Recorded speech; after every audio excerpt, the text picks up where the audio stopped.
Welcome back to the Steed Cycles podcast. This week we have a very special guest by the name of Bianca Hayes. Bianca currently holds the women's Trans-Canada record by bike, completing it in 19 days back in 2020. She's about to break that record again this June, but as you'll hear, it's not all about the record. Unfortunately, she lost a sister to ovarian cancer and is on a mission to raise awareness and $1 million to help with research and care for all the patients. I hope you enjoy the podcast, and if you do wish to donate, all the links will be in the description below.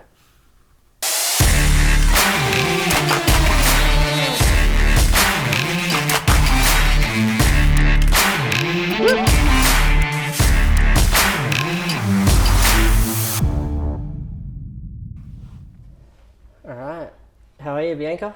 I'm good. How are you? Well, pretty good. It's turned out to be a pretty good day. It was raining this morning, and surprisingly, now it's sunny again. Vancouver at its best. Yeah, I got to work and go in and be like, it's fine, it's raining today, and then I get sunny, and you're like, why the fuck am I at work? Exactly. It's like we were saying that before at the store earlier today, and it was like, do we just lock the doors, don't tell anybody, and go for a ride, or where do we stand in this position? I feel like locally people would respect you more if you started doing that, where you just said gone riding, and people would be like, yeah, I get it.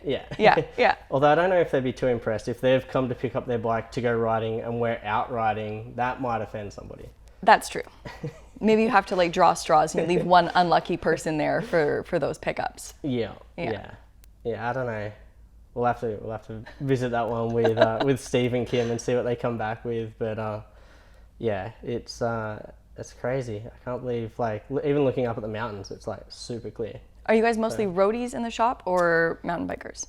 Or is it a bit of a mix? It's a pretty good mix. It's and you all get along, or is there like beef between the different?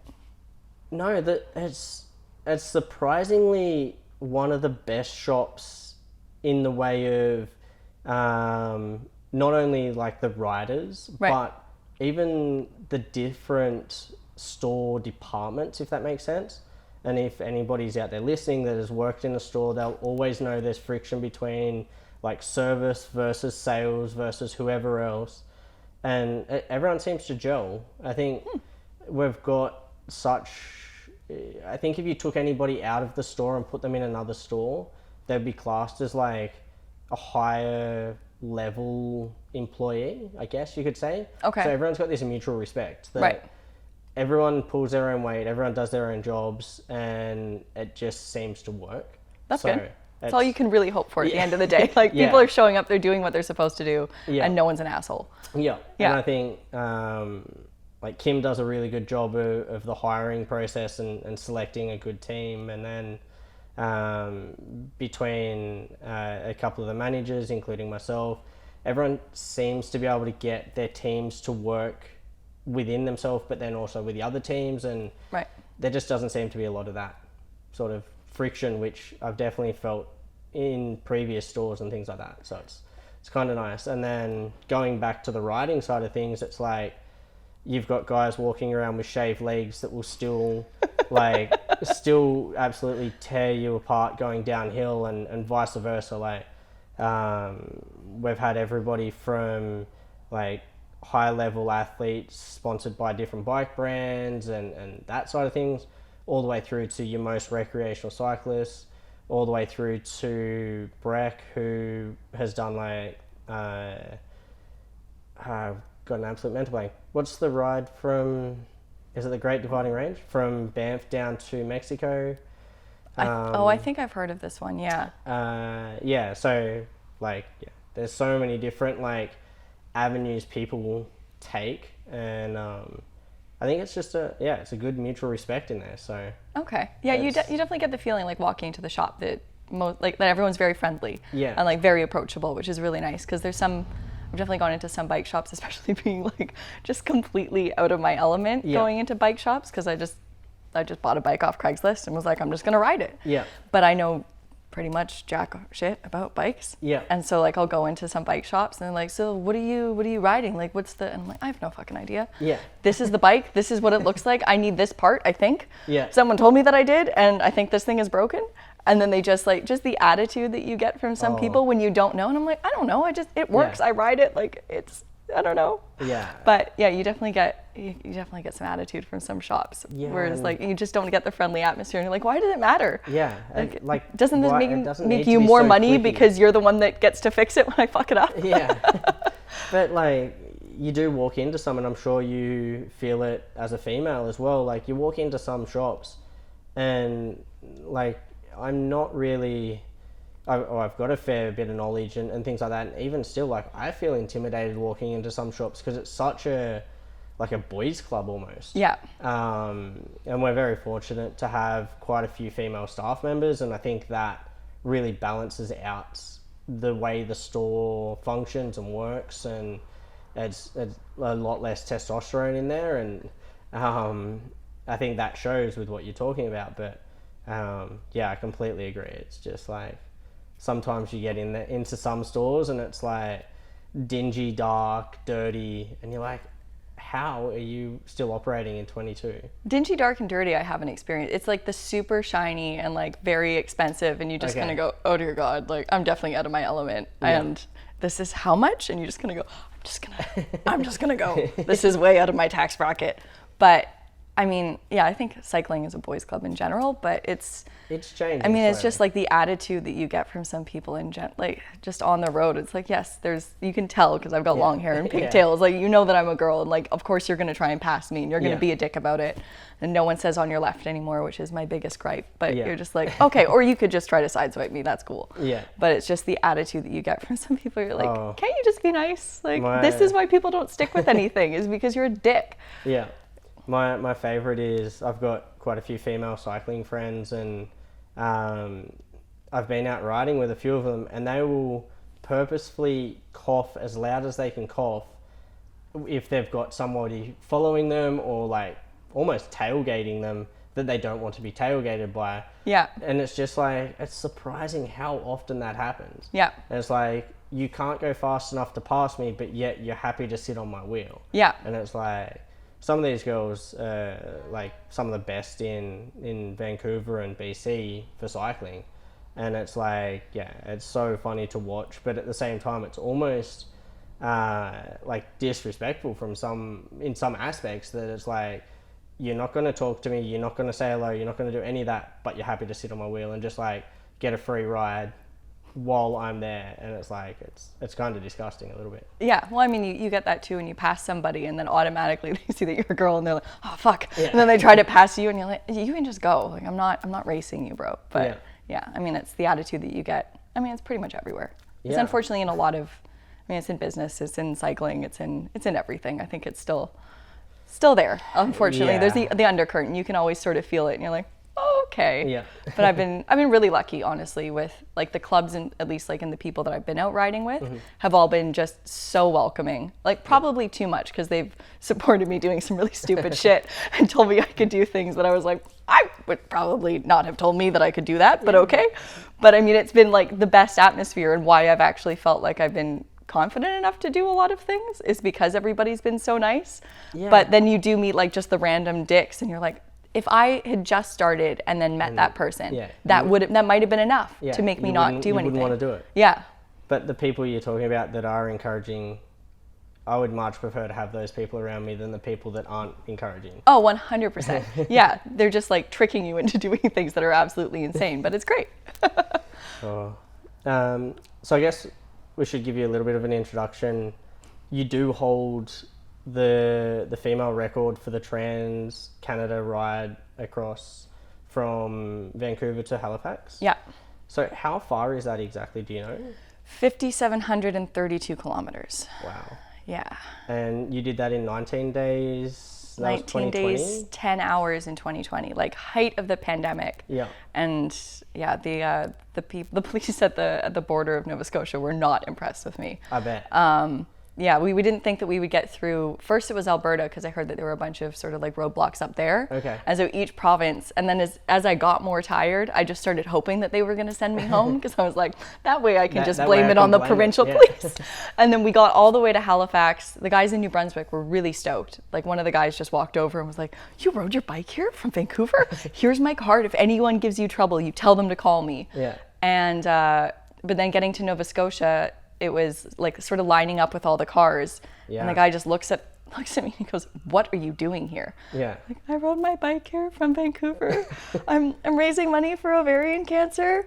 And he just looked at me and went, it's a PR nightmare. I can't tell you to go home, but what I can tell you is you can come in, you can get to City Hall, but then you have to turn around and leave right away. Yeah. And I mean, they didn't track me, and we definitely didn't leave right away, but yeah. Thankfully we didn't just spread COVID everywhere. So yeah. Yeah. And so you raised money for ovarian cancer for the first ride as well. Yes. You've also done Ride to Conquer Cancer. How much money have you raised before this next trip that you're about to do? I think in total I've probably raised about $80,000. Yeah, wow. Because I did the Ride to Conquer Cancer in 2018, right after I lost my sister. Yes. And that was sort of the first. I was on a borrowed road bike. It was pouring rain. I think the longest I'd ever ridden, like in training, was 20 kilometers or something like that. Like, I rode up Spanish Banks and a little bit down the highway, and then was just like, that's it. And then I went home. Yeah. But I finished and I was soaked and I was so miserable and like my butt hurt and I had no idea what I was doing. But then I just saw, like, you just see how many people come out for the Ride to Conquer Cancer, and just like how much money gets raised by that group and how intense it is, and just how many supporters are out there and how many volunteers they have. And it just sort of, it made me think that there was something that, you know, the spectacle of people doing ridiculous shit gets a lot of attention, and that raises a lot of money, and it gets like national attention on TV and all of this stuff. And I was like, fuck it, you know. I'm pissed about losing my sister. I'm pissed about sort of survival rates for ovarian cancer, and I want to do something about it. So why don't I see what I can do? Yeah. And then I rode to San Francisco in 2019. So that was the next bike ride I did. Like, I bought a bike off of Craigslist. I just like looked up different road bikes. My bosses at the time had ridden bikes a little bit. They'd done a bunch of Ride to Conquer Cancers. Okay. And as I had sort of the pictures open of all the bikes, he walks by and he goes, that's a really nice one. And it was a color that the guy had wrapped the handlebars in like electrical tape, but it was in the color that was like my sister's favorite color. And I was like, okay, that seals it. I'm getting that bike. Yeah. And so it was a Look 765, which is like a super stiff racing road bike and not something that you use for endurance, which I had no idea. Yeah. But I bought it and it was really pretty, and I was like, okay, I'm just gonna ride this. And then that summer I rode down to San Francisco. So that was 1,700 kilometers, and we finished in just over 9 days. Yeah, wow. And it was like 180 to 200 kilometers a day, but I trained riding through Richmond, which is not what you should do, and you have to cross a mountain range a couple times. Yeah. Which I did not think about. Yeah. I mean, it's good, because if I'd seen how much climbing I had to do, I probably would have chickened out. Yeah. But these local guys, they used to have a cycling club called Too Soon Junior. Okay. And I went out with them. One of the guys was a photographer that BC Cancer had sent out to take pictures of me. Yeah. And he was like, well, come out riding with us. Like, I have a cycling club. We're going to go for a ride. It's the Old and Slow crew. I'm like, oh, okay. Old and Slow. That sounds great. And I show up and they're all like fucking 32 years old, like decked out in Rafa, these like stud athletes. And I was like, oh, fuck. And so I dragged my ass up Cypress with them. It was like the first mountain I'd gone up. I was wearing no cycling gear, but like I looked like a psychopath, honestly. Like, they're all fucking matching in their spandex, and I'm just wearing like whatever I found in my closet. And it took me forever, but they were just so encouraging. And like, we got to the bottom, we're sitting at the coffee shop, and I was like, yeah, I'm gonna ride to San Francisco this summer. They're like, oh, you can totally do it. Yeah, it's gonna be great. And I told David, the photographer, during that ride, as he was essentially like riding backwards, taking videos of me and like just talking to me like he wasn't exertion, like not in the middle of riding a mountain at all. Yeah. And I told him that I was like, yeah, I looked up what the female record is to ride across Canada. Like, I Googled the Guinness record, and, you know, it hasn't been done by a woman yet. And maybe after this, like, who knows? Maybe I could do it. Yeah. And all he said was, yeah, you definitely can. You should try. And I sort of, I guess, just stuck with that and ran with it. And he's now the part of the documentary crew that's coming along for my ride this summer. So it's all sort of come full circle, which is awesome. And one of the guys who was on that ride is now the mechanic for the ride as well. Oh, so wow. He's in the crew. So it's all like, I'm bringing together all the people who were supporting me, and I'm like, okay, you told me I could do this, so you're fucking coming this time. You're included in Yeah, exactly. But yeah, San Francisco was, I mean, hugely challenging, and like I didn't get a bike fit until 6 months ago properly. Yeah. But I just did it. Yeah. And yeah, it was awesome. It was a great way to sort of, see my sister off. She had this she was sick for quite a while. She was in the palliative ward for a couple months, and she kept having this recurring dream of falling asleep on a beach and feeling the sun on her face and like hearing the waves. And so I brought her ashes with me and I scattered them along the beaches of the coast, which I found out is actually illegal. So if anyone asks, that's a lie, and I didn't do that. Yeah. But it was just like a really nice tribute and a way to sort of send her off. And I just picked San Francisco because of that. And it was like something that I thought I could do within the 10 days I could take off of work. Yeah. But yeah, and that's sort of what started it. I did the Ride to Conquer Cancer that summer. Yep. And like crushed it because I was so fit after going down to San Francisco. Yeah, it was like having a training camp almost. Yeah, it was awesome. I was like, oh, this is great. Yeah. And then set out to do Canada the year after, just completely green and unprepared. And you talk about your sister, but you also went through some troubles like with Crohn's, and was there anything else on top of that, or was it just... So I have Crohn's and rheumatoid arthritis. Mm-hmm. So Crohn's I was diagnosed at the end of 2017. Yeah. So I was hospitalized for about 10 days, and I'd been sick for like a month straight. I was in like excruciating pain. I kept going to see doctors, and they were like, it's just hemorrhoids, don't worry about it. And then come to find out, I finally got admitted to the hospital after like losing half of the blood in my body and passing out. And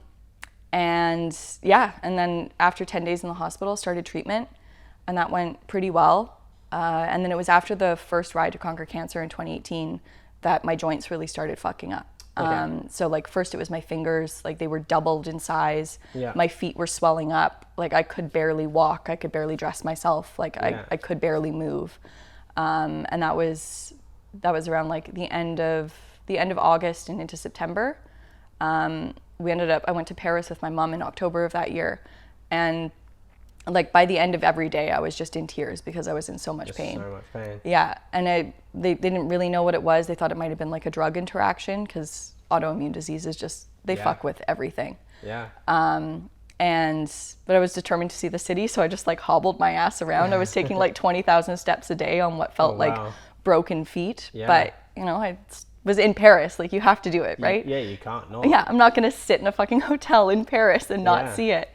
And I mean, it's that like just disgusting drive that has sort of gotten me through a lot. But yeah, I mean, we came back and I started on they sort of start you on like high dose steroids to get all the inflammation under control. And then I started on medication, and it's been mostly under control since then. But yeah, it's like weekly injections and drugs, and I mean, I don't know how long all of this lasts. I don't know how long everything works. Yeah, I guess. So it's just fuck it. Yeah, just keep doing it until it doesn't. Exactly. Yeah, ride it till the wheels fall off. Yeah, literally. Yeah, exactly. So you've like done quite a few long rides, and obviously with the one down to San Fran, and then the biggest one that everybody, because obviously I spoke to a few different people about having you on, how did you go with the highs and lows of that ride? Like, because I've done a lot of like marathon length stuff, a lot of different races, all sorts of things, but nothing longer than 24 hours sort of races. And even in that, you go through these like crazy high, crazy low, emotional, draining whatevers. When you because you've sort of stepped onto a bike and then you've gone into this, like, obviously within 12 months, or maybe a little bit longer, but you've gone into this crazy long 9-day trip down to San Fran. How did you go with those highs and lows? And then obviously that release from your sister as well, and things like that. There must have been some like absolutely insane, just like, yeah, highs, and then I guess lows as well. So San Francisco was interesting because I didn't have as many lows. I was pretty pumped to just do it. Yeah. And I didn't have like a set time that I needed to really finish in. It wasn't as sort of important to finish in like a time constraint. But yeah, going from doing like maybe 3 hours on a bike to then doing 8 to 10. Yeah. And especially those hills, like it's a lot of just like, what the fuck am I doing? What is wrong with me? Like I should just stop. And then you're like, well, I can't stop now. Yeah, I'm like halfway. And so it's just like that continuing cycle of like, what am I doing? I'm an idiot. This is stupid. I should get off. And then, well, I can't. And you go, well, I should just get used to this. And like, you're just talking yourself through that consistently. And I finished it pretty proud that I had stayed fairly like motivated the entire time. There were a few days where like I wasn't hitting the distance that I needed to. Like it was just getting too dark and like my butt was too sore, and I was just on like the basic saddle that came with the bike, and like I was just in so much pain, and like didn't get chamois shorts that properly like fit, and like just, you know, I just was not prepared. But I did it. And so the first day that I had gone from like the set point that I had planned to the set finish point, I think I had done 200 kilometers that day. It was still light outside when we got to our hotel, and I was just so excited. And I was like, I'm not going any further. We're just gonna call it a night, but like I'm calling this as a win. And it was like a great day. I had a bunch of tailwind. I was going like 45 kilometers an hour down the highway, and I was like, holy shit, what is this? This is fantastic. But like that sort of feeling really carried me through the rest of it. It wasn't until sort of like the last day, like outside of San Francisco and then getting in like towards the Golden Gate Bridge, like there's no shoulder on a lot of the 101. Like it's super fucking dangerous. And there's a huge crosswinds, then you have semi trucks next to you. And so after that, like city riding is pretty chill for me. But yeah, like, I mean, 40 kilometer an hour winds coming off of the ocean in one direction, and then just trucks next to you on the other side, just whizzing past, like, and people in the States aren't very happy when they see bikes. No. But yeah, it was surprising that like mentally I felt, I just stayed fairly motivated during that whole thing, which I think was part of why I felt still confident enough and still like ready enough to take on Canada. But that was a whole different beast, because I was still getting like 6 to 7 hours of sleep every night doing San Francisco. And the sleep is like, that's the thing. That is the thing that is make or break. Like you start losing your mind when you're not sleeping. And I fully lost it during doing the Canada ride. But like San Francisco took me like maybe a couple days to really like feel like myself again, whereas coming back from crossing Canada took months. That's pretty impressive that you didn't have those like crazy ups and downs, I guess, for that first major ride. But then talking about like doing the crossing of Canada, like I'm still trying to wrap my head around the maths behind it. Because I've like obviously looked at the male record, looked at your record, and then what you're about to attempt to do in 15 days. And then even like myself, like I've done multiple like 200k plus days, things like that, but never back to back. And like this is the bit that blows my mind is I know what I could do, but whether I could do it for 15 days straight is what blows me. And like I've been cycling for pretty much since I could walk, and never thought about doing something like this. So, and everybody I speak to, the biggest thing they talk about is sleep, and they're like, how do you balance the sleep deprivation, going insane, like all of that while sitting on the bike as well? Like, how does that work? It's a constant fight. So like even before we left, like I barely slept the night before we left because I was just so amped up and so ready to go and like just so excited. And I don't know whether there's a fix for that for the next one. Like, I don't know how to calm those nerves properly, but the day before. But like a starting point was 4 a.m. every single morning. And I mean, what I did last time was just like, I hadn't spoken to anyone who had done it before. I didn't reach out to Chris, who is the male record holder and my coach for this year. Oh, awesome. I didn't reach out to him until I was in Alberta. No, I was in Saskatchewan. And it was, I think, like the first time that the guys that were in the RV in my support car had fallen asleep and left me. Oh, wow. And I was in the middle of the highway, and I had like a little bit of service, and I was just trying to find another town, and I ended up looking at one of his, it was either on Instagram or Strava, like trying to find something that, like a route that he had gone, because I couldn't get something up. And I accidentally liked it, and then he sent me a message, and he goes, "Hey, I just went through your post. I see what you're doing. You got this. I'm following you. Like, just let me know if I can help." And we've stayed in contact ever since. Yeah. But I mean, like, it's just, I hadn't spoken to him, so I didn't, like, he has a plan for me this time, which is you ride for 4 hours, you take a 15-minute break, 4 hours, 15-minute break, 4 hours, 15-minute break. You do that 4 times, you go down for 3, sleep, get back up, get back on the fucking bike. Do it again. Because the thing that you lose, and especially when you're really sleep deprived, is that like even the breaks that you're taking, where you're like, yeah, I'm just gonna go to the bathroom and then grab water and grab snacks, ends up taking 45 minutes. Yeah. Like everything takes forever because your brain is just not processing.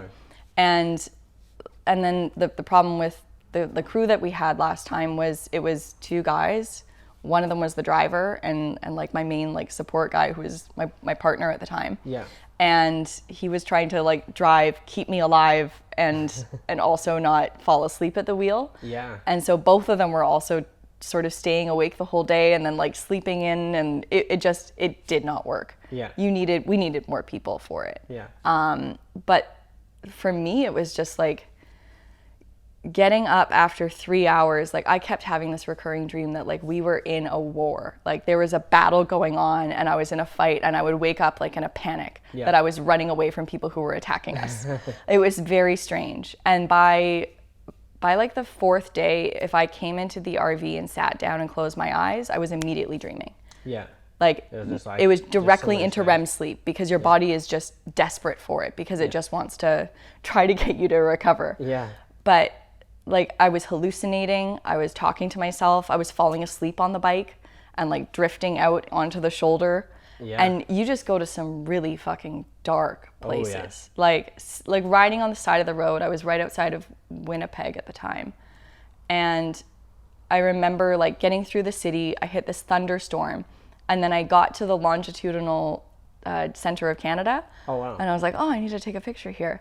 And I like got off my bike, I like toddled into the highway, like the shoulder highway, and like took a picture of myself, like took a picture of the bike, and then I was like, I could just lie down in the grass here and like not get back on. And no one would ever know. Yeah, exactly. And I was like, okay, no, get back on the bike, keep going. And then as it keeps going, like you just start thinking like, if I ride into traffic and get hit by a car, I can recover in a hospital and no one would blame me because I'd be hit by a vehicle. Yeah. And then you're like, oh my God, that's really dark. Okay, keep going. But it's just like balancing all of that and also being worried about the crew sleeping and like them not crashing the RV and like what if they're gone and what if they're asleep and what if I'm alone in the middle of this highway. Like Canada is so desolate in between these like little pockets of like urban areas. And there were just so many sections of highway where like I didn't see anybody for a really long time. Yeah. And that mentally really fucked me up. Oh, yeah. Because I think they ended up, we had the RV broke down, a wheel came off, they had a dead battery 3 or 4 times, and they fell asleep a few times. Yeah. And so there were quite a lot of times that I was just like completely alone and isolated in the middle of a highway. Yeah. And just like, I don't know where they are. I don't know whether my water is gonna last. I don't know whether my food is gonna last. Yeah. Like I don't know where the next rest stop is. Yeah, you're just keeping your fingers crossed.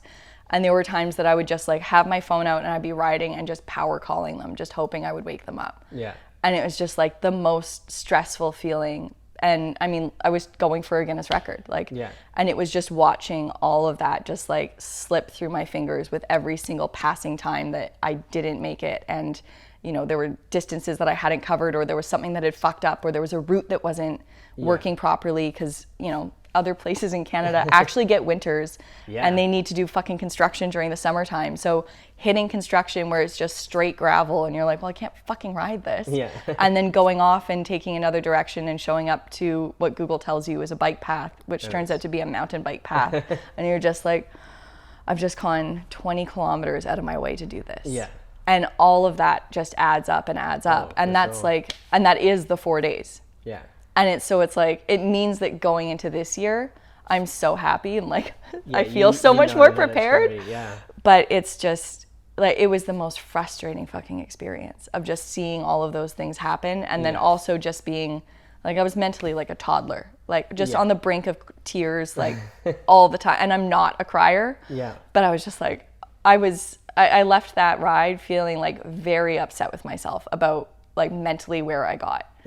Because of that. But that happens, and that's what I was sort of suggesting with those highs and lows. Like, I remember, so for a couple of years, I did a lot of like 7-hour mountain bike races. So solo 7-hour. They're all lapped events, so it was never anything on the scale of like isolation like you went through. But you still go through these deep periods, and it was always around that 5 to 6 hour period, because you knew you were getting to the end, but you were so exhausted from being at pretty much on the red line for that time period. You'd always go through these dark things, and I would always say to whoever was supporting me, whether it was my dad or whether it was a partner or whoever it was, I'd be like, at some point I'm going to come through here grumpy as shit. And you're just going to have to nod and smile and give me my water bottle and then send me on my way. And I'm like, I apologize in advance if I say something wrong. And it's just like, that happens. And I do remember, like, I did a dusk to dawn race. So it's like 7 p.m. till 7 a.m. and you race through the night. So you actually have to start the race with lights on your bike because it's just the way it is. And there was probably close to 10 hours of like pitch black dark. If you turned your lights off, you wouldn't see in front of you situation. And even that, like, I remember going through this like weird phase of just being like, if I turn my lights off and go lie down beside that tree, no one's going to find me till the morning because it's dark, like, and everybody's hallucinating anyway. So like, I fully understand what you're talking about when you're like, oh, I could possibly just like sideswipe a car and I'd probably be okay.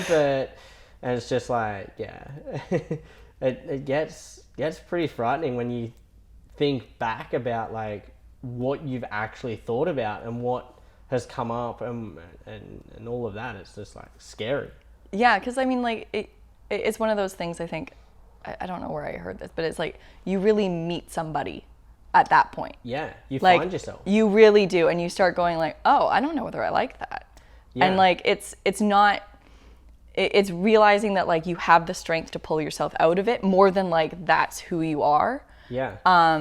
But I mean, yeah, the number of times that I was just like, I'm just gonna run myself off the road, or like I could just fall asleep on the bike and crash, and then like no one would be too angry at me. Yeah.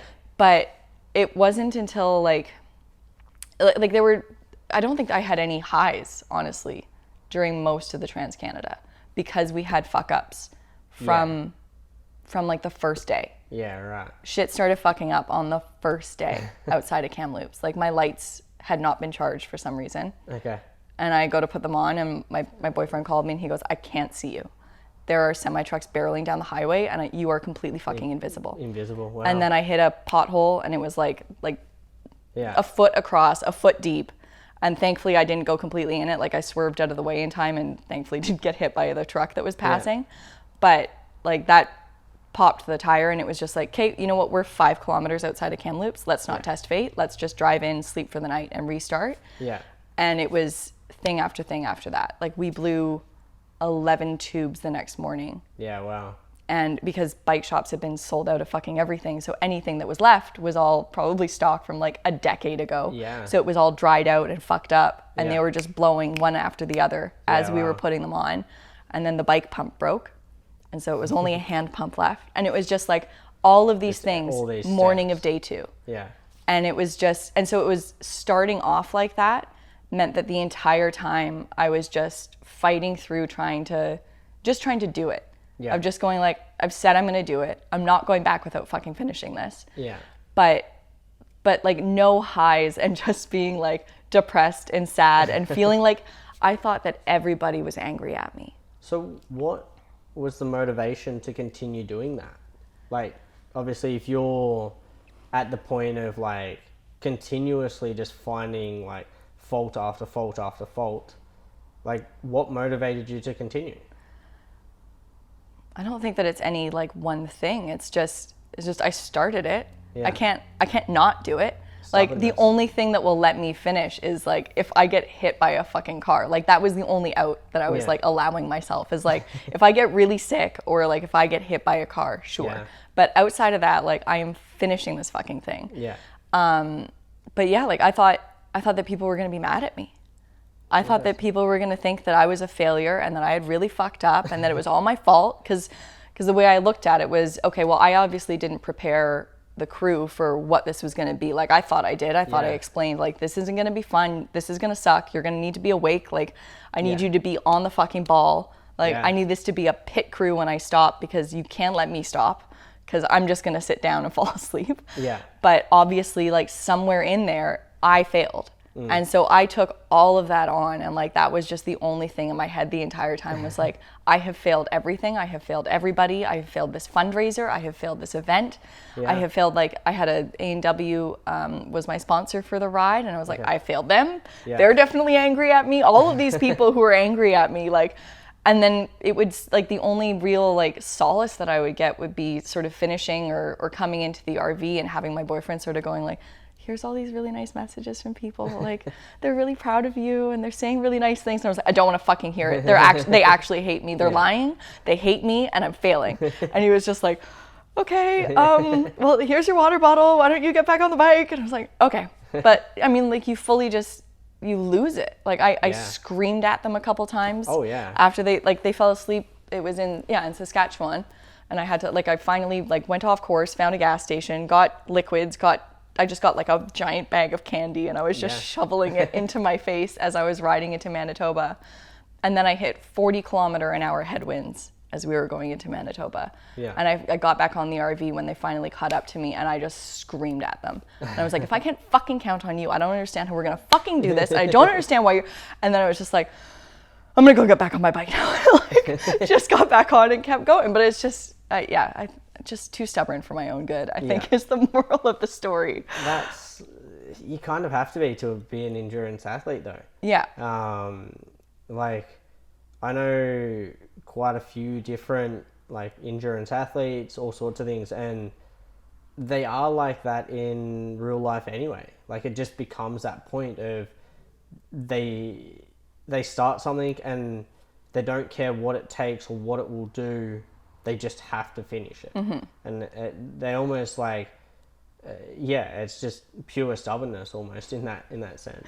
Yeah, and I think like I do see that in myself in a lot of ways, like even professionally, that's just how I am. Like I kind of like being thrown into things with like the sink or swim, slightly unprepared. Yeah. Because I'd rather find the problem, teach myself how to fix it, and then come out the other end knowing more than I would if someone had just taught me, if that makes sense. Like, and then I feel a greater sense of accomplishment and I feel like I've done it and it's me and I can feel like a little bit more proud of myself. Yeah. But I mean, it's a fucking stupid way to go about biking across Canada. But I mean, like it served me in a lot of ways, but it's also was just sort of like, dear God, like I could have.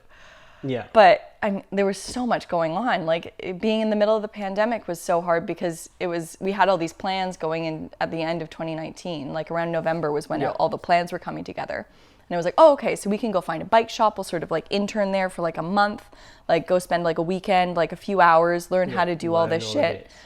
And nobody was allowed around anybody. No. Pandemic hit and it was like, okay, well, I don't know how to do any of this. My boyfriend didn't know how to do any of that. And then the guy who was along filming for us didn't know how to do any of it. Well, he was there filming. Exactly. And so we got to, when I was entering Ontario, I rode into Ontario and there was this hill. I go down the hill. And by that point, my hands had just been completely fucked up.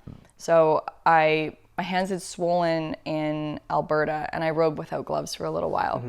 And my hands just they were probably double the size, but the nerve that comes sort of like through the palm and into your fingers that moves all of the muscles in your hands had just gotten completely shut off. So all of the muscles in my hands had atrophied. I couldn't push to change gears anymore. I was reaching across the handlebars and pulling. Pull them, And that was from Alberta onwards. Oh, wow. I would stand there like after going to the bathroom or putting chamois cream on or something. I cut the fingers off the gloves that I had that sort of fit, and I would just stand there with my arms straight, and my boyfriend would shove the glove on my hand because they were too swollen and I couldn't move them. Yeah.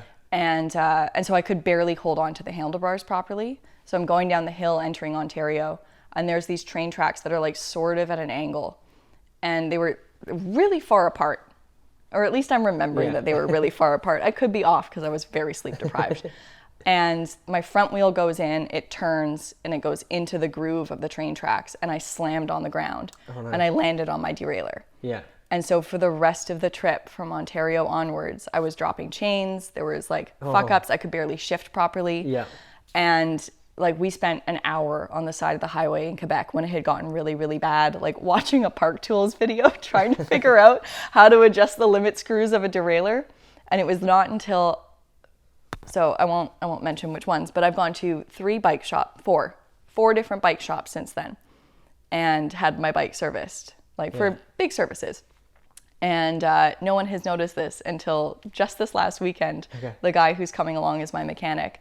I didn't go to Steed for any of this, just so you all know.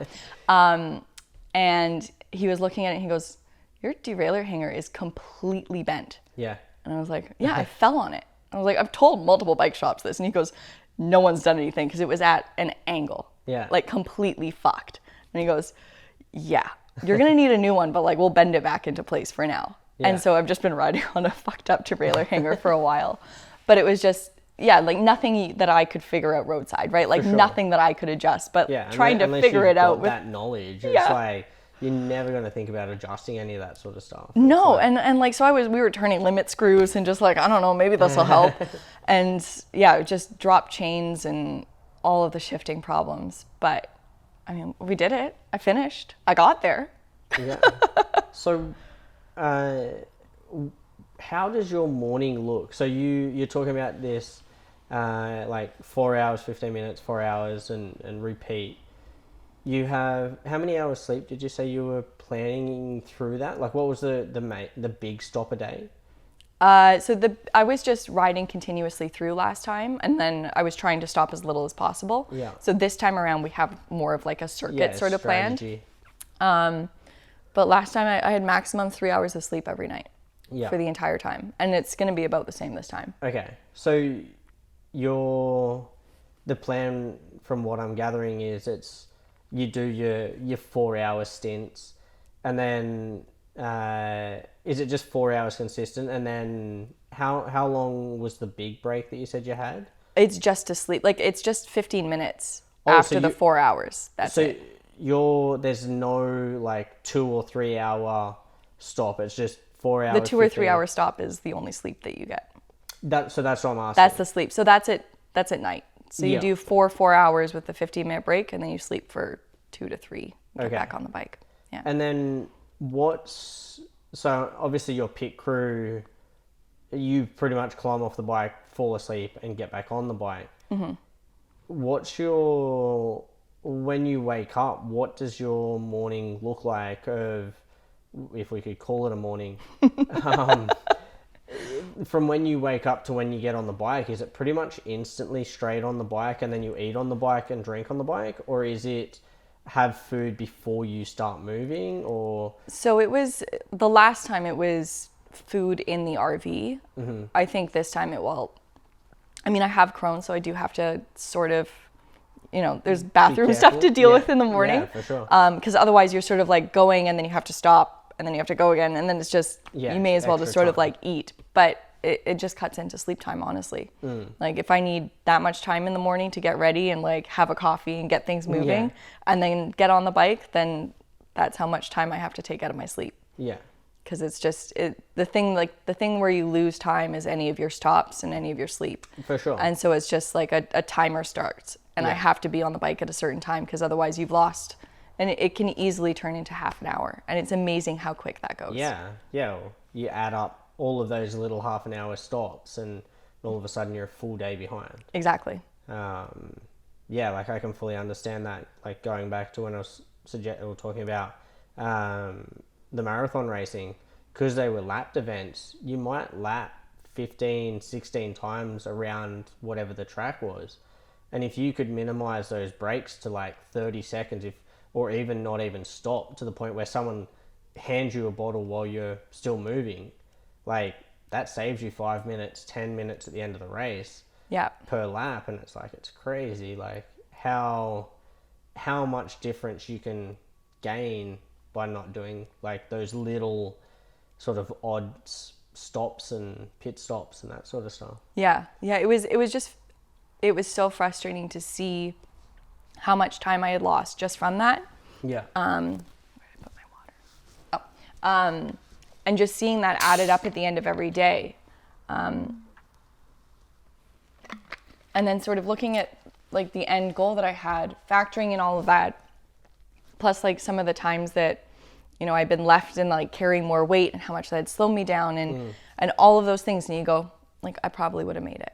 Yeah. I probably would have done it in 15 days if those things hadn't happened. If they were all... If all of those things hadn't happened, and we hadn't had the detours and all, and just like the piss off that is, and like the anger that brought out. But that's what drives you to do the next one. Yeah.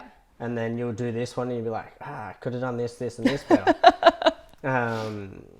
Yeah, like, I guess I don't know a lot about Crohn's, but does that affect your diet as well? With what you can eat? I just have to be careful. Like, I've always sort of had a bit more of like a sensitive system. So I can't have dairy or gluten, essentially. But surprisingly, I don't know what it is, but whenever I'm doing like the long bike rides, it seems like my body's like, this crazy bitch is doing something fucking insane again, and we don't have time to fuck up. And so everything works really well when I'm doing these events. Yeah. Surprisingly. So what is your main source of food? Are you like... I've done enough research into all of this sort of side of things, and there's so many different things that you can eat that are super gentle on your body, and to the point where I've had like blood tests done and all sorts of things to work out what agrees with my body, what doesn't agree with my body, for like intolerances and stuff like that. And that's why I sort of ask in the way of like how your body accepts things. What was the main sort of foods that you were eating? I made my own. Okay.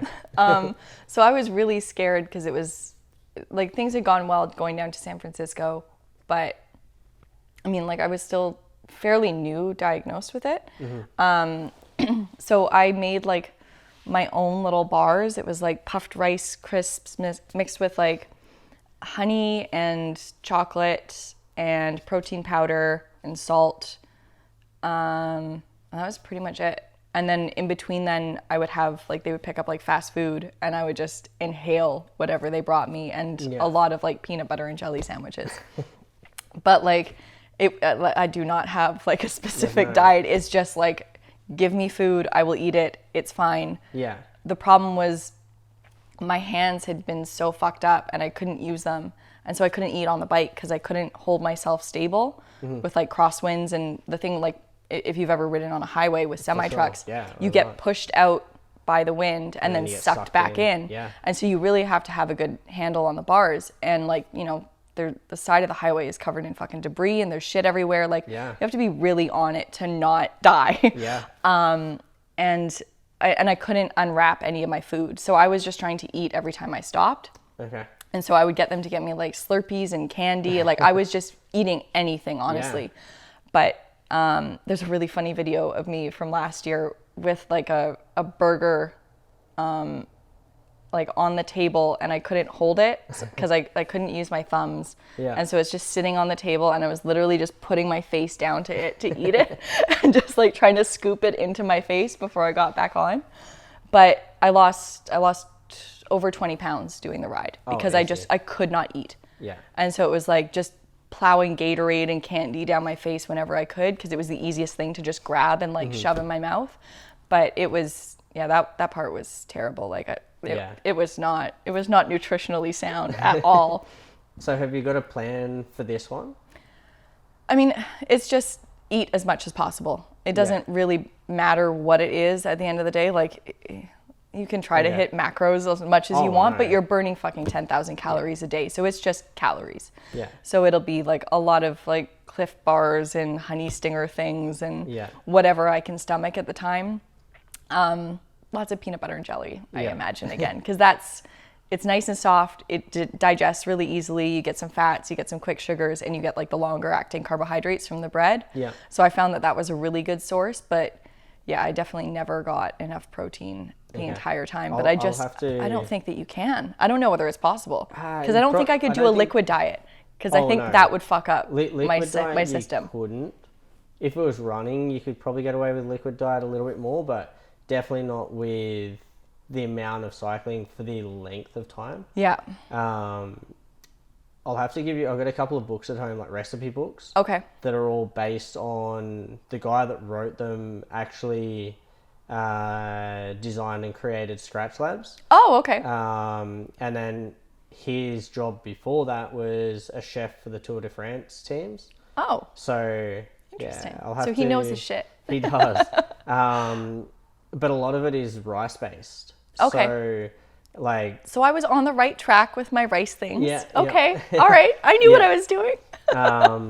So like one of the biggest ones that I like, and the reason I had all these different blood tests done and things like that was I'd get to 4 hours and I just cramped to the point where I literally couldn't pedal my bike. Oh. And the reason that was happening was I was just having straight gels. So I would have this like sugar high and then crash, and then sugar high and then crash a bit further.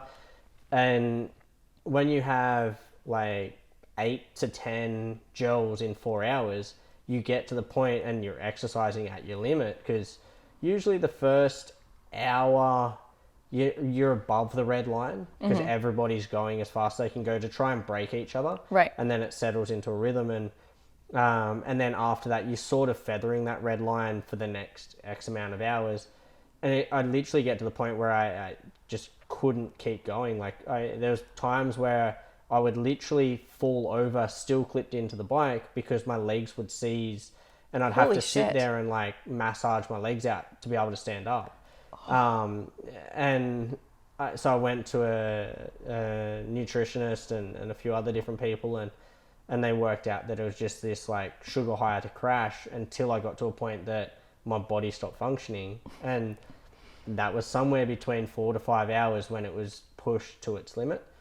And then he suggested trying real food instead of these like just gels, gels and candies and things like that. Which candies actually are really good, but it's got to be mixed with some more, with like oats and things like that. Something substantial. And then long story short, I found these books and fully changed the way I ate, in the way of like my cycling eating. Right.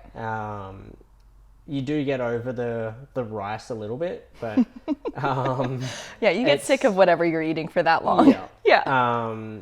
But you can change the flavors quite a lot. Like there's bacon and egg ones, there's like raspberry mint, there's chocolate, blueberry, like pretty much you name a flavor, because rice is so plain. Right. Just you mix it with rice, make it like a fun sized Mars bar piece, and then you scoff it down and it tastes good. And, right. So yeah, I'll have to give you some of those books later after. Yeah. And I guess I'll be making my own fucking snacks. It is actually quite nice, but yeah, the entire drive back, the only thing I wanted was raw vegetables. I was like, I just want something fucking fresh. I'm so sick of candy and like Cliff bars and anything else. Like I was just, I couldn't even face it. Yeah. And so I was just eating raw vegetables the entire way back. Yeah. I was just like, carrots! So with these longer rides and things like that, have you ever come across such thing as called as Sherman's neck or Schumer's neck? Have you ever heard of that? So I haven't. I've heard of it before. I honestly couldn't tell you what it is, but the worst pain that I've had in all of the bike rides, and like I fell and scraped along gravel. It wasn't my butt, it wasn't my fucking legs, it wasn't even my hands, surprisingly. It's like right between the shoulder blades. Okay, interesting. It's just this like burning pain, usually just on one side, around like day 3. Okay. And then it just sort of stays. But it got a little bit better doing Canada by like the 8th day. It just sort of went away. But it was the entire way for like the last 6 days of riding to San Francisco. Yeah. Okay, what's Schirmer's neck? So Schirmer's neck is essentially where your neck muscles get to a point that they fatigue and they can't support your head. Oh dear God. you see it a lot in things like Race Across America and stuff like that, where I think that's like 4,500 kilometers, and they do that in like, I think the solo. It's like 9 days, Leah Goldstein. Yeah. So like they're pushing like crazy, and I've seen photos of guys and girls where they've got like a strap around almost their waist and then a strap around their head, and it's a brace that holds their head in a position to allow their muscles in their neck to relax. Oh my God. So yeah, I just wondered if you would come across that, or like, I guess, with all the sleep deprivation and all sorts of things, like if you had ever got to that point, but it doesn't sound like it. No, I've never experienced that. So I've talked to, there's a guy in California named Kerry Ryan, and he's like crewed a bunch of Race Across Americas. He owns a bike shop down in California, and he's just like this savant when it comes to ultra endurance stuff. Yeah. And we had a call with him, and he goes, okay, so what fucked up last time? And I go, oh, well, my hands. And he goes, okay, guess what's going to happen next time? It's going to be your knees, or it's going to be your feet, or it's going to be your wrists, or it's going to be your back. Like he goes, if that happened last time, it's not going to happen this time, because you're going to know what to do to mitigate it. Yeah. And he goes, so it's going to be something else, because everybody gets something. You don't get a way out of this like scot-free. Like you're always going to run into a problem. But like I didn't have any swelling issues in my legs. Like I know that a lot of endurance cyclists get that, and like I've been super lucky with all of it. But I have no idea. Like I don't know. There's a guy. He rode across Canada. He started during the heat wave, so he was attempting the Guinness Records. Sebastian. Yeah. Sebastian Sasseville. It's French. I'm gonna totally butcher his name. Sorry, Sebastian. And he's currently training to do Race Across America. And he's training with like a can of soup tied to his head, and he's doing like all these neck exercises with these bands. And I was like, what is he doing? Am I supposed to be doing this shit? Like, I guess that's what he's doing it for. Maybe. But... Yeah, I don't know. I mean, I'm hoping that, I think that maybe the benefit that I've got, and maybe the reason that I haven't had it, is like I do a lot of weightlifting as well. Like I've done a lot of weight training leading up to a lot of this. So maybe that's why. Maybe that's sort of like the balance that I've got, is that's why it was my hands that fucked up. That's why it was something else, is because I've maybe strengthened everything else. Yeah. But sure. I mean, I have no idea. Yeah. God, I hope not. That sounds fucking awful. You Yeah. can't lift up your head. Can't hold your head up halfway through the ride. That's pretty much game over, I guess. Yeah, I think so. Yeah, I mean, I'm going to have 2 physios with me, so hopefully they can just like shove some needles in there and release whatever it is. So support crew wise, the first time you did it, you had 2 people. Mm-hmm. Did you have anyone supporting when you did San Fran? Just my ex now, but it was just him. Wow. And he just like sat in our car and like drove ahead of me and took a bunch of selfies on the side of the highway and handed me water bottles from a cooler.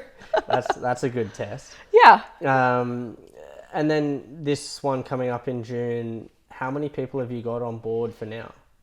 6. Yeah. And what do they include? Obviously a driver, filmer. So we've got 3 people in the film crew that are coming. One of them will be in the RV. So that's David, who is the photographer I told you about.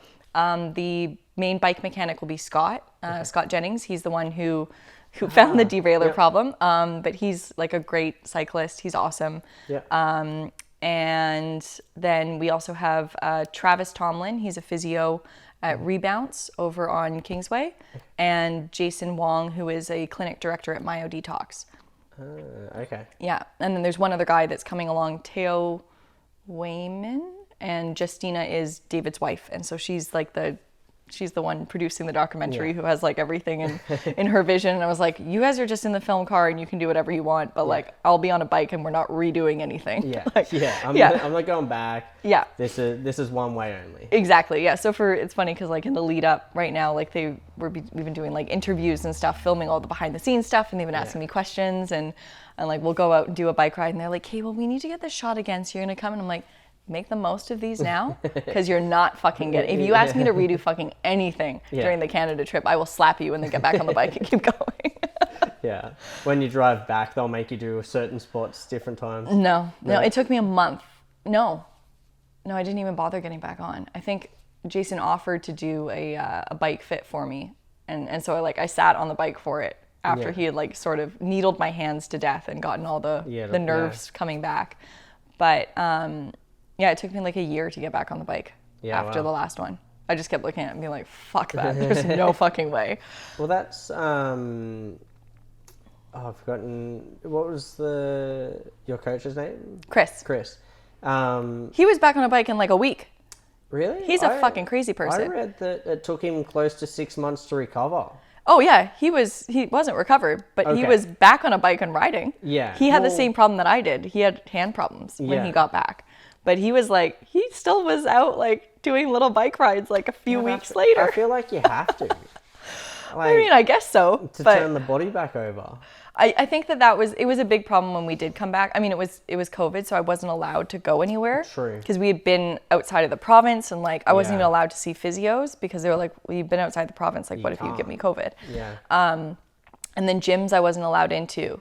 And so essentially, like, I went from doing all of the exercise to not doing anything at all for like 2.5 weeks, which I think apparently from what I've read now is apparently just as big of a shock to your body as if you just started an exercise program. Like your body just has no idea what the fuck is going on. And so like that probably also contributed to feeling super depressed and like just really down about everything. So I won't be doing that this time. And like I'll actually just sit on my indoor trainer and at least like move my legs and do some things. But like just mentally, I just couldn't bring myself to get back. Like I came back so depressed and so disappointed in myself because I didn't get the record, and like I thought that I had failed everybody, and I couldn't face it. And it took me a long time to get back on the bike. Like it was really like September of 2021 that I really started cycling again. Yeah. And I joined a local cycling club called The Last Drop, and I like started creeping them on Instagram, and I was like, okay, I need to come out for bike rides now.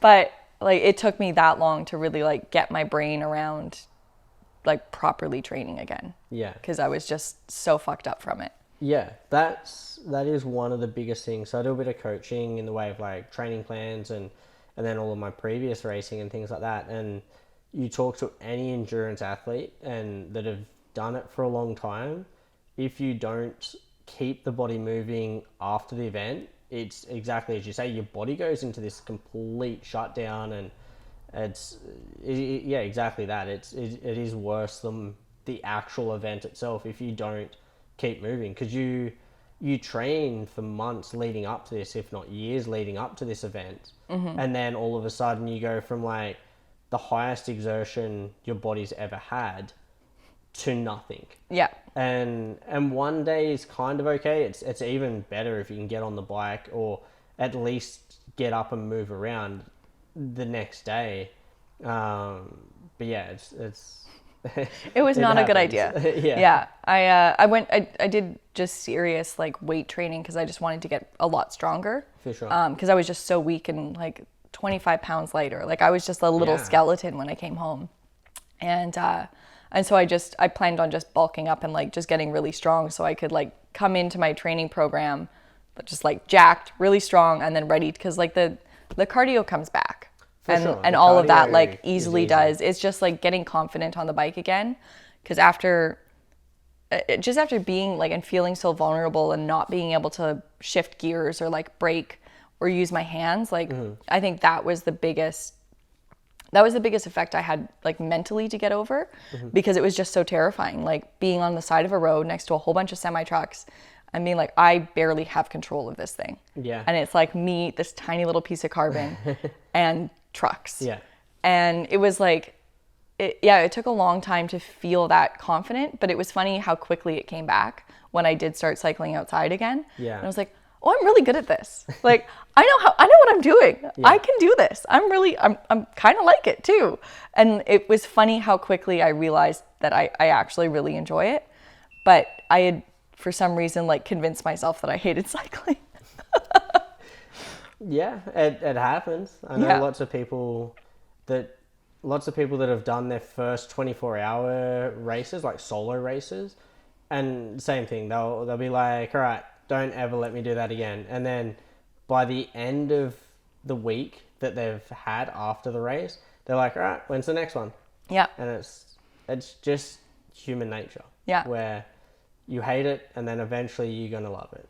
I mean, until we got to Quebec. So I told you, the bike pump broke. We had a hand pump for most of the provinces. My mom's friend came and met us roadside in Quebec and dropped off like this proper Lizine, like screw on pump. And I found out I've been riding on like 70 PSI the entire fucking time. So we finally get my tires pumped back up and I was just gliding over the surface and I looked at Alan, my ex, and I was like, I have to fucking do this again, don't I? But I had sworn up and down all the days previous. I was like, if I ever fucking say this again, if I ever come up with some stupid fucking idea, you slap me, like you lock me up, I don't care what it fucking takes. I'm not doing anything like this again. And then it was like, fuck. Fuck, I have to know. Now I have to know. I have to know, like, if it was me, if it was whatever it was, like, am I capable of it? I have to do it. Like, I have to. So I guess the question is, are you going to do anything else other than ride across Canada? Because there is obviously so many other options. And as we say, you've got like race across America. You've got the Tour Divide. You've got, so many ultra marathon events that are, even in North America, there's quite a few. Have you looked at any of that stuff, or are you just pretty focused on this? Right now it's just focused on the Trans-Canada, and like I've had a couple, like the what's next is always the question, and it's just kind of like, I don't know, because I tell myself I'm never going to do anything like this again all the time, and then like I give it a couple weeks, and then whatever it is that's broken in my brain goes, why don't you look up how long it would take to do this ride? And I go, fuck. And then you just start looking things up and you're like, that might be interesting. I don't know whether I would be interested in a race or like a planned event, if that makes sense. Okay. I kind of like the challenge of having to just figure it out by myself. Yeah. But I don't know. I don't know whether that's like a fear of competition, like a fear of not winning something, you know what I mean? Like going up against other people. I don't know whether that's got something to do with it, because it might. Yeah. I guess you've also got that. You could go down the path of like the known fastest times of different routes, which I guess is where you're sort of headed anyway. Yeah, and I do like, as much as the solo thing is really, really difficult and challenging mentally, I do like the aspect of it being solo. Like, I don't know how much I would enjoy having to race against somebody. I kind of like the me versus me thing. And I mean, I'm my own worst critic, and I'm a fucking asshole to myself for the most part. So I think that's where some of that comes from. So I would never say never, because I've proven that I don't listen to myself when I say never. But I mean, like, I've even looked at, like, you can ride around, there's like a ring highway around Iceland, but it's really challenging to do because you have to get the timing just right. And even in the summer, you can have like a snap snowstorm. Yeah. And so I've looked at those kinds of things. Riding around New Zealand would be cool. Like, doing something on that kind of a scale and like traveling to do it would be really interesting. But I mean, the only reason that I do all of this is because the spectacle of doing these kinds of things brings attention to ovarian cancer, and at the end of the day, that's all I care about. That's all I want. Yeah. So let's touch on that a little bit. You're raising money for all of that side of things. I've read that like the survival rates and things like that haven't changed in so many years. 50 years. Yeah, which is like crazy when you think about all the other different forms of cancer, and like I lost my nan to cancer, and I think everybody has been touched by cancer in some way, shape or form. So it's like everybody can relate to it, but it's so insane when you hear like 50 years is huge. Like technology in 50 years is crazy. For it not to change, like it's almost forgotten about. Like if you wanted to look at it that way. Well, and it's something that I hear a lot because I connect with a lot of people on Instagram. Obviously, like social media is a really big tool. And it's something that you hear a lot is women just go like, yeah, I feel like I got the cancer that nobody gives a fuck about. Yeah. Because a lot of women, like you go in for, you know, you check your breasts, like you go in for a regular pap test, you get all this stuff done, and you think you're taking care of things. It's like an oil change on your car, for lack of a better comparison. Yeah, for sure. But there's no screening test for ovarian cancer. It's got very, very subtle and like unrecognizable symptoms from other things that women go through. It's like bloating and lower back pain and like... Which could be just eating. Yeah, and a lot of the things that can be sort of dismissed as PMS, you know, a lot of women they're caretakers in their homes, like they're so busy taking care of everybody else that you're like, oh, that's just this little thing, like I'm just sort of bloated, it's fine, it'll go away. But the problem is if that gets dismissed, if it persists, if all of this, like ovarian cancer grows so quickly and it is so aggressive. The problem with a lot of the sort of the fundraising around it is because, you know, prostate cancer and breast cancer is two really big movements. You know, they're very recognizable. Everyone's heard of them. But we've heard of them because there's survivors that are out there. Yeah. There's people who are like, I've gone through treatment, like I've been dealing with this for the past decade or however long, and this is my story. This is what it was like. This is this awful thing that happened to me. I had to have whatever cut off. I had to have all these surgeries and these treatments. But women with ovarian cancer don't survive long enough to be the fucking survivors out there talking about it. Yeah. And so you're just left with this group of women who just end up getting this cancer and going, wait, what? Yeah. But I thought I was getting regular tests and things were getting looked for and okay. And it's often misdiagnosed. It takes 4 to 5 doctor's visits for doctors to finally catch it because it's not super common, but it's not really rare either. But it's just, it has all of this confluence of events around it. And it's just fucking horrifying when you're sitting there. You know, when my sister got diagnosed, she was diagnosed at stage, I think it was 3A or 3B. And, you know, I did what everybody does. I turned to fucking Google and I just went, holy shit. Yeah. But she was 32. She was young. Yeah. And, you know, some of the things that you can do to mitigate your risk, or you can go on hormonal birth control if you've had children. Like, and I was like, okay, well, those boxes are checked. Plus she's young and she's strong and she's healthy. Like, okay, don't catastrophize. Like, you know, you feel like you don't believe in them. Yeah. When someone's fighting something and you're like, well, this is the worst thing that can happen. So I just went, okay, I'm not going to think about it. She doesn't want to talk about it. It's fine. And, you know, they tried a few different treatment options, but there's not that many options for it because there isn't the research, because there hasn't been the funding, because there isn't this awareness about it. And it's just, it really wasn't until sitting at her memorial that the woman who was sort of hosting it for us, she said, ovarian cancer survival rates haven't changed in 50 years. Of the 300 women diagnosed this year, 250 will die, and that is just in BC. Yeah, which is and it's just like, what the fuck? Like my sister was diagnosed near the end of 2016, and she died in April of 2018. Yeah. She had a 2-year-old son who will never get to know her. Yeah. And it's just watching that, and like, it's just seeing that effect that it has on everybody around. And I was just pissed. Like all of this started like born out of just pure fury and anger, which is not like, it doesn't carry you through, but it's a great starting point. For sure, yeah. But it's just, it just feeling so just let down. Yeah. That it's like, why did this take 50 fucking years? Yeah. Like, what is it that's made this so fucking challenging? And, you know, one of the nice things of sort of doing all this and all this fundraising is getting connected with some of the researchers that are out there. And so I've met some of the people who are doing this amazing work, who have been at the forefront of ovarian cancer research, and they're working in like a, you know, 10 by 20 lab at BC Cancer. Like it's amazing the things that have come out of that. But it's like, could you imagine what they could do with another $10 million, with another $20 million? Like with enough funding, like that's how you come up with different treatment options for people, with immunotherapies, with ways that we can screen people with like proper, you know, structures and testing and like things that we can build around supporting women and supporting their health, and just like looking at people as a whole and like, okay, how do we make sure that you don't fucking die? Yeah. And it's just been something that's just been so fucking frustrating to me. But yeah, like you said, I mean, cancer affects everybody in some way. Yeah. And I mean, it's something, Sarah Roth is the president of BC Cancer, and it's something that she's been saying is like, we have an aging population. Yeah. Like you don't get out scot-free. Like everyone ends up with cancer at some point. It just might not kill you. Yeah.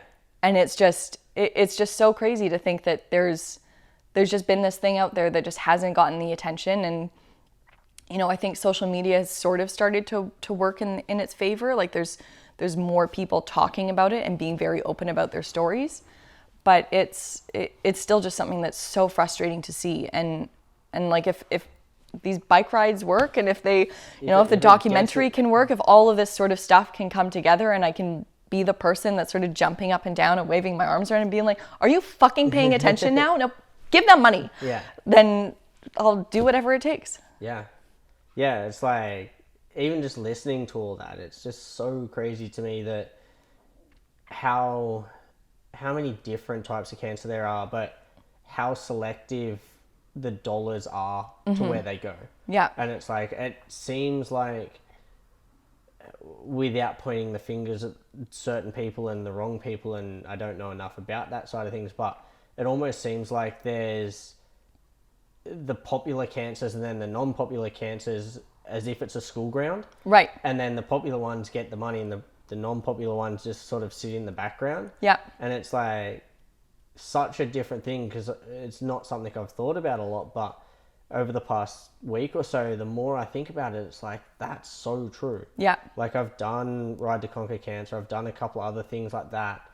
And it's like, I thought I was doing something in the way that supported all cancer, but it's like, the more you learn, the more you're like, oh, actually, it's so selective. Yeah. And I guess the more common ones in the way of, as you say, your breast cancers and things like that, that get the limelight, get the publicity, therefore they get the money, is like pretty crazy to think about that side of things. Well, and I think a lot of it is just, it takes somebody with a great marketing brain, unfortunately. Like, yeah. and the great thing about, you know, breasts is like, everyone loves tits and everyone can see them. Yeah. And you go, oh yeah, it would be sad if you had to cut those off. Like, yeah. Okay, like everyone loves boobs. But, and like Movember with like the mustache movement, like it's a branding job, and they've done a great fucking job. And that's like, they've completely changed it, so much so that they now fundraise for men's health in general. Yeah. Right? Like they've sort of switched gears. They've changed prostate cancer research. They've raised so much money, and it's like a global, worldwide movement. And you're like, okay, I think it has to do with like some of those, like these interior organs that you just don't think of, right? Mm. Like, you don't think about your fucking ovaries. Like, I don't think about them on a daily basis. Yeah. Or like, you know, your pancreas, which is also a really deadly fucking cancer, and it takes people very, very quickly. Yeah. And it's all of these things that are just like these organs that you have inside of you that you're like, God, I hope they're not just trying to kill me. But if you get that cancer, if you're one of those unlucky people, then you go, well, fuck, like, where is my walk? Why isn't the NFL wearing socks with my fucking color on it, right? Like, all of these things that you start seeing, and if they're super aggressive, and if you don't have the people who are out there able to, you know, raise the banner and start talking about this stuff, then people just don't know about it. Yeah, very true. The other one that surprises me, a lot of people don't realize that there are different color ribbons for different types of cancer. Yeah. And it's like, I remember seeing this, I'm trying to think, I think I did like the first Ride to Conquer Cancer I did was 2016-ish. Okay. And obviously did some research into it, because you obviously raise money and all that side of things as well. But it's the thing that took me by surprise was how many different ribbons there are. Yep. And when you mention like sock color and things like that in the professional sports, it's like, it's not just pink represents cancer. Mm-hmm. There's like so many different, I don't even remember how many colors there are. You might know off the top of your head, but I don't, unfortunately. It's insane. Like, you could have like poster upon poster of different colored ribbons that represent, and it just shows how many different forms there are. Yeah. And just like how every different body part you have can just at some point start developing out of control and multiplying, and that's fucking cancer, and it can kill you. Yeah. And you're just like, oh my God. I was like, you try not to dwell on it too much, but it's fucking terrifying. And you kind of hope that like, okay, I'm going to the doctor on a regular basis. Like I eat healthy, I take care of myself. And you're like, but Katrina did all those things, right? Like it wasn't genetic. It was just a shit roll of the dice. Yeah. And like, there was no test that could have determined it. It was just. It was there. It was just there. So I know you've got quite a big goal and target set for how much money you want to raise for this particular ride. Have you got some big backing sponsors with that, or how is that all coming about, and where are you raising money, or how are you raising money? So right now, the fundraising goal is $1 million. In terms of the actual like sponsorship for the ride, it's privately sponsored. So someone who I had gone to speak to about potentially a donation ended up calling me and just going, like I really believe in what you're doing, so I'll cover the cost of it. Oh, wow. So that took a lot of stress off my plate, because the thing is, like, when you're approaching companies, like, I mean, you work here. How many people come in asking you guys for shit, right? Like, time. Yeah. And so, I mean, and I'm guilty of that too. I've done the same thing. But it's just every single company that you're talking to is like, yeah, we get this all the time. Everybody wants something. And so when you're going to companies and you're going like, yeah, I need $60,000 to pull this off. They kind of go, okay, is that the whole budget? And you're like, no, there's more. And they go, okay, so if I give you 60 and then hopefully somebody gives you something else, then maybe you can do this? I'm like, yeah. And so it's just finding somebody crazy enough to believe in you, which check, we did. And it's funny because it's only really been in the last like 2.5-ish months that it's all really started rolling. That's snowballing. Which is great. But it's like, it's having that first. Yeah. Is going, it's funded. Now I just need you to donate. You get to write it off on your taxes. You get to feel good about it. Like, it goes directly to the cancer agencies. It's not something that I fucking touch. Yeah. And in terms of like the sponsorship dollars, like anything that's left over at the end gets donated. For sure, I'm not making any money off of this. And like all the funds raised they're not collected in a bank account. They go to the foundations. Yeah, they go directly to that. And so it's just, it's been really gratifying seeing it all coming together, just because of, 2019 and 2020, I was some crazy bitch who walked into like bike shops or talked to people and was like, I've never done any big bike rides before, but I'm going to go to San Francisco. Do you want to help me? And people just going like, no, what the fuck are you talking about? You got 300 followers on Instagram. Like nobody cares. And you're like, okay, sorry. Whereas like this time around, it's sort of like, I've done it before. So I have that sort of credibility, and then also having, the costs paid for. And so now it's being able to go to individuals and companies and going like, you might have a marketing budget that you're not fucking using. Why don't you donate it? Yeah. Because, and one of the ways that we're sort of trying to connect with people is the OVCare research group at BC Cancer is like the world-renowned ovarian cancer research department. And like, they're responsible for one of the biggest breakthroughs in ovarian cancer research, which is finding out that ovarian cancer actually starts in the fallopian tubes. So instead of doing a tubal ligation for women, or if you're doing a hysterectomy and removing the uterus, you remove the fallopian tubes at the same time, and you can decrease a woman's chance of developing ovarian cancer by like 85% or something. But don't quote me on that number, but it's really high. And that's due to the tissue bank that BC Cancer has. Yeah, wow. And so it's this confluence of events here in BC, which is crazy, that sort of created this perfect sort of storm. And, we have these huge other industries that are here. One of the cool things is that like cycling is a big industry, real estate is, mining, like all of these things that are hubs in Vancouver are things that I think would be great to connect with ovarian cancer, because it's like, okay, you guys have all made fucking bank off of this city. It's time to give back, and it's time to help this. Yeah. And so, next Saturday, so when this comes out on Tuesday, I'll have finished this already, but we're doing a 24-hour ride around Richmond. We're looking to make this an annual event and try to get people out to support ovarian cancer and do something specific for it. So it's in partnership with the cycling club that I'm a part of, The Last Drop, and we have a route around Richmond, and we'll be doing that for 24 hours.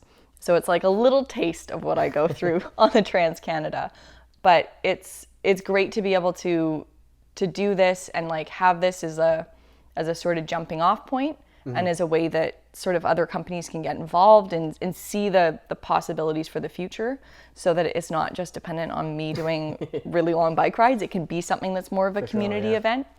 But yeah, I mean, $1 million is a lot of money to raise, but it's something that is a statement, and it's an impact that it will have that's just for the ride. And that's not including the fundraising that I want to do after the documentary is aired and all of this other stuff after.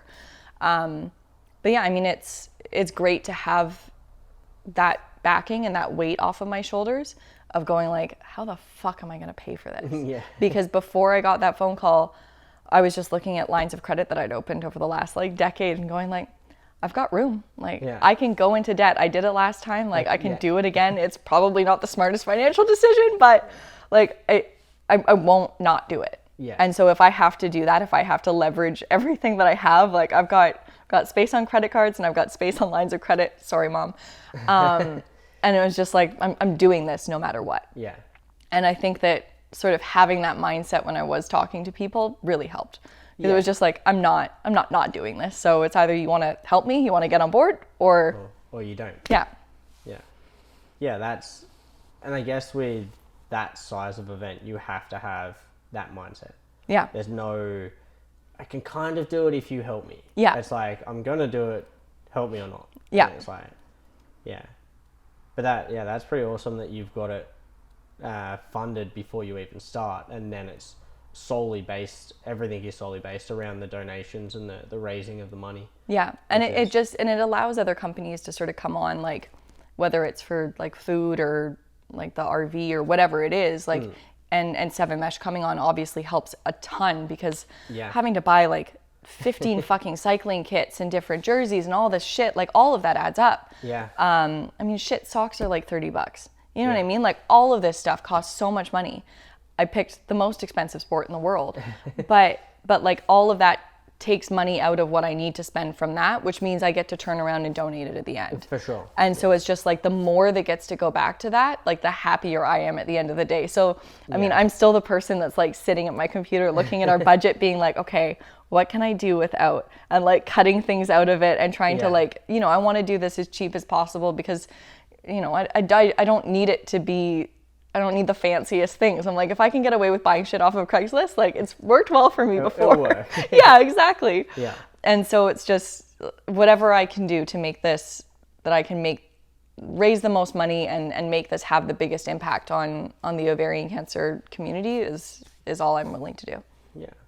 It's such an inspirational thing, not only for what you're doing, but I think for like so many other people and what other people have like thought about doing and things like that.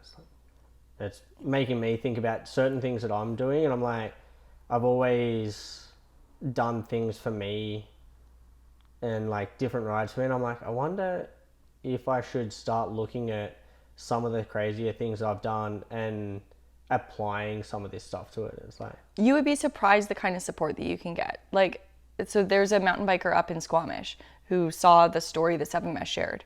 Her mom died of ovarian cancer, I think 5 years ago. Her name is Claire Bouchard. And so she's now she's going to do a ride on Saturday to sort of join in with us. So she'll be doing a 57-kilometer trail ride. And she was like, oh, I'll start a fundraising page. And within 2 days, she had raised over $3,000. And she was like, I never expected anything like that. And it's like, you have a story, you have something that connects with people, you have a why. And that's what people get involved with. Like, that's why people are listening, is because you're telling them what the fucked up thing is that they need to be paying attention to. And they go, oh shit, okay, yeah, I'm in. Like, I'm already in because I like you, but now I'm more into this cause because of what you've gone through and what I want to help you with. For sure. So you quickly mentioned Seven Mesh in there. What clothing are you taking with you? Have you got a bit of a list already? And like, obviously you can't wear the same bibs over and over. I mean, I did last time, and I do not advise it. It was not comfortable. No. So I guess you'll be running fresh bibs every day. Thank God. And then we're actually lucky enough that a few of us are going up there in the next couple of days to do a tour through the headquarters and things like that. But their quality of gear is so good are you just taking a big selection of what they carry, or is there particular items that you are definitely taking, obviously with jackets and things like that? So they sent me a mix of like a whole bunch of jackets. I got the Oro jacket, which I fucking love. That's amazing. I've been actually dry, like riding outside, which has been fantastic. So I've really liked that one.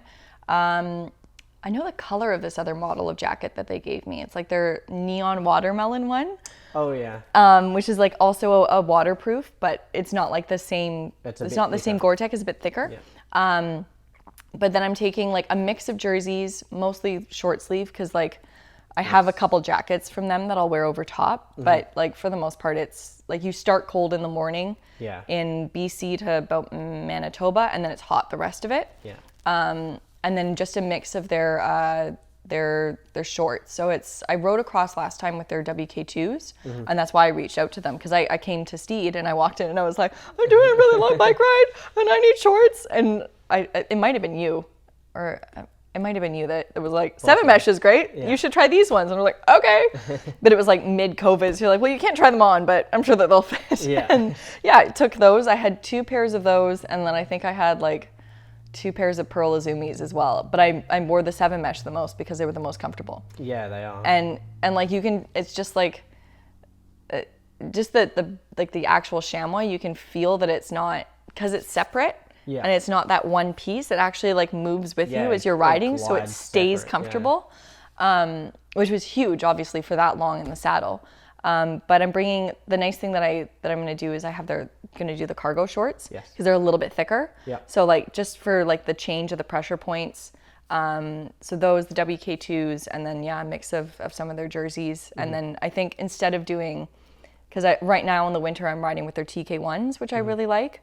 Like they're like magic out in the wintertime. Yeah. But I'm going to bring like the Holly Burn, like the leg warmers and stuff. So it's just quick on and off rather than having to do like full bib changes, which is just, especially when you're tired, is just not okay. No. On the side of the road, a full bib change is not great. No. I mean, you get weird enough looks applying chamois green on the side of the road. There were some truckers that got a show between that and then like the incessant. So I had a vigorous nosebleed for like 3 days straight last time, going through the mountains, and like whenever I do like a really high exertion stuff, all of the blood vessels in my nose just burst open and just do not close, and so you have to be able to breathe through your nose, so it's just like constantly clearing, which makes it gush blood again. And so I was entering Saskatchewan, and there was like this construction site, and these guys were just like looked over, because I looked like something out of a fucking horror movie with just blood gushing out of my face. It's now stained on my bike. Yeah. And it was just like, between that and the chamois cream, like I terrified a whole lot of people on the Trans-Canada Highway. You got to do what you got to do. Exactly. Yeah. Got the job done. So we're pushing just over an hour and a half now, so we might start to wrap it up. Is there anybody you want to thank? I know there's a lot of people out there that are supporting you, all sorts of things there. Oh my God. Obviously, whoever you can remember, because I'm sure there's a lot more than what you can remember, but anything you want to say? I mean, a lot of there's this couple that's actually been following me since I rode to San Francisco in 2019, Oren and Allison. So she actually has ovarian cancer, and her husband found me on Instagram. He's a cycling photographer. So he takes photos of people as they're, racing bikes. And I was just like this completely green cyclist who decided to ride to San Francisco, and he'd be sending me these messages and cheering me on, and we've stayed in contact. So they're actually coming out this weekend, but it's meant so much just having them like for the past 4 years. It's so crazy to think that they've been in my life for that long. And then like the cycling club that I joined, the last drop, like they're psychos, and they go out at fucking 5:30 in the morning, and they ride at like 32 kilometers an hour. And like, I just stalked them on Instagram and showed up one day, and they were like, oh, this is awesome. Yeah, you should totally join us. And like, I'm super slow, but okay. Like, this is not what I train, but sure. And they've just been so supportive the entire way through. Like they through this event, like this is all they're doing, and like they're such a supportive group of people. It's really been fantastic. And I mean, Scott and David and Justina and Teo, who are going to be filming, and like all these people who are sacrificing like weeks of their life to come along in an RV with me and like carry me across the finish line to Halifax. And yeah, Seven Mesh for listening to me back in like November and going, yeah, sure, we'd love to work with you. Like that was like really what got the ball rolling of me not feeling like a complete fucking psychopath asking people for help. And the people who are covering everything, who are sponsoring me. They're an amazing couple and believe in me and helping me with all of this. And Sandy McVeigh and Tom Calandra and Andrew Hall, who is the CEO of a drug company that's creating treatments for ovarian cancer. And David Huntsman at BC Cancer, who is like the lead ovarian cancer researcher. Like I've been so lucky to be connected with so many fantastic people who've just like, I feel like if it wasn't for meeting a lot of these people, this wouldn't be happening and I wouldn't be here and none of this would have been possible. Like it's just, I mean, if it's up to all of them, I'm going to end up fucking like writing a book and fucking being a public speaker or something like that. It's just like, oh my God, okay, what else do you want me to do? And I mean, thank you to you for having me on here after me coming in and harassing you guys. No problem. Also, don't do that. That's not how I got on the podcast. There's definitely criteria to be coming on here. We don't let any sort of random people on. But it's such a crazy story, and obviously we'll definitely have you back on once you get back. And you can tell us all about the crazies that happen along the way and go from there.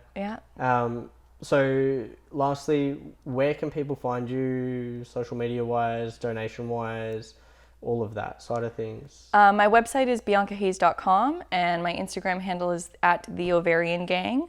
And then I'm also on Facebook just under my name, Bianca Hayes, and you can find me at any of those places. I respond to all the emails myself, so if you want to email me, you can email me.